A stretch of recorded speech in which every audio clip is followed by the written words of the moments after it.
সারা দেশের মতো সিলেটেও ক্রমশ বৃদ্ধি পাচ্ছে হাম রোগীর সংখ্যা। মাত্র 5 দিনে 39 জন রোগীর দেহে হাম শনাক্ত হয়েছে।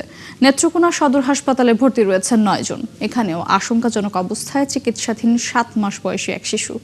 চাঁপাইনবাবগঞ্জে 250 শয্যার হাসপাতালে হামে আক্রান্তদের নিয়ে বিপাকে কর্তৃপক্ষ। সহকর্মীদের তথ্য ছবিতে প্রতিবেদন।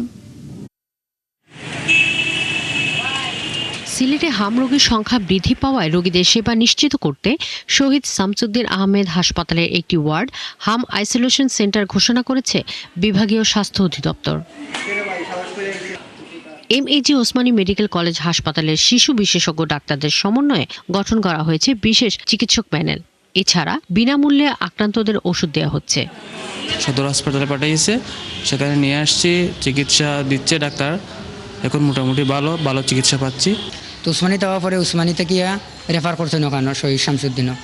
এখন এই পর্যায়ে আমার বাচ্চার অবস্থা দেখলাম একটু, তবে জ্বর নামছে না। আর আবাসিক মেডিকেল কর্মকর্তা জানান, হামরোগ মোকাবেলা ও সংক্রমণ রোধে হাসপাতাল কর্তৃপক্ষ সর্বোচ্চ প্রস্তুতি নিয়েছে। গত 26 তারিখ থেকে এ পর্যন্ত এই ওয়ার্ডে রোগী ভর্তি ছিলেন 39 জন। আজকে এই ওয়ার্ডে রোগী ভর্তি আছেন 22 জন।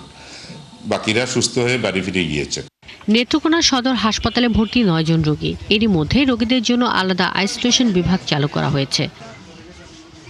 চাঁপাইনবাবগঞ্জে জানুয়ারি-ফেব্রুয়ারি মাসে হামে আক্রান্তের সংখ্যা 10-এর নিচে থাকলেও চলতি মাসে সেই সংখ্যা বেড়েছে।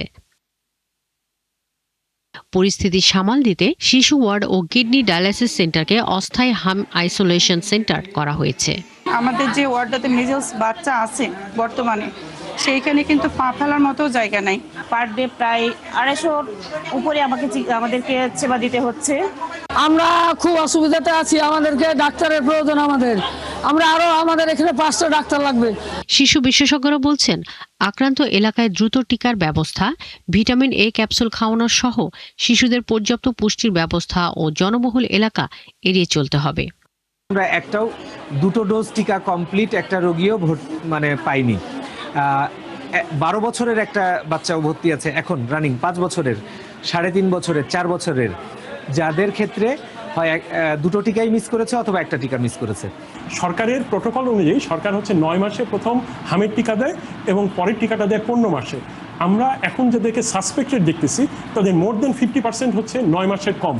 তার মানে সরকারের হয়তোবা দ্রুত ব্যবস্থা নেবেন যে তারা হচ্ছে হামের এই ভ্যাকসিন আরও কম বয়স থেকে শুরু করবেন, তবে এটা ন্যাশনাল প্রোটোকলের ব্যাপার।